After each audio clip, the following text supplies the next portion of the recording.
It's all part of us. We can all choose love.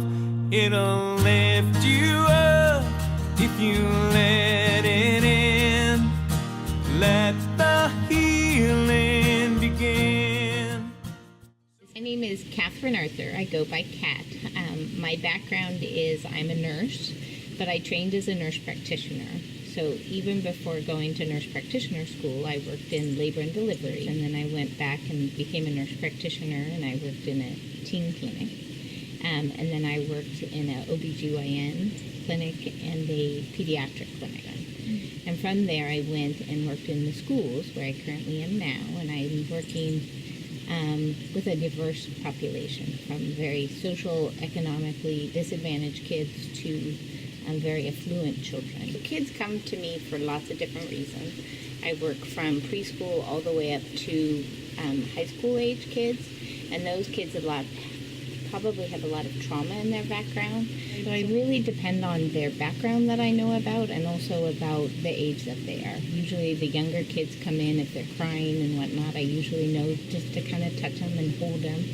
The older kids are more going to be very standoffish and you can tell that they just, even getting close to them, will invade their privacy and their space. So really just knowing kind of how to read their energy when they walk through the door and what they might need from me. I usually am not one to hold them down, but it's usually a teacher or whatnot that will do what's called CPI intervention, or the crisis intervention. And that's really in a time of crisis, when kids are throwing things and we fear that they might hurt someone else. We have to hold them down.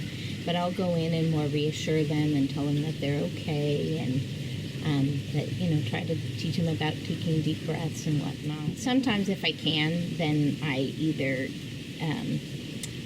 what's the word I'm looking for? I give them something else to think about. We give them, unfortunately, electronics, or we talk to them with another person, talks with them while I'm trying to do something in the background. Another is that we just sometimes have to do something totally different, find a different way to get what we need done. And some of these kids have not had the touch that they need, though, so they don't know what it is. So really getting them to recognize, okay, how do you feel inside with this? Take some deep breaths and fill up that body, giving that positive energy. Really to helping them to recognize what's inside their body. That worked with a little guy that came into my office, and he was making himself cough hysterically. And he was older, 5th grade, and he had been in multiple homes, and he and I really worked on how to calm himself down, and we put his, my hand initially, and then his hand on his belly, and really just getting him to breathe and recognizing that it was his own energy to get in there that he needed to do. And his teacher was like, wow, I don't know what you did, but thank you. And I was like, I'm glad I could help. So it felt really good. Touch is a very sensitive subject, especially in the schools. And I think just talking with my colleagues who are teachers and nurses, nurses were trained to touch people, to heal them, to make them feel better. Teachers, I think, are given this message that don't touch a kid, don't, it's really sad to me, because I think a lot of our kids nowadays aren't getting, even from parents, the touch and the compassion that they need. So somehow that we can safely put this back into the schools and make teachers, I think especially, feel okay and safe about it.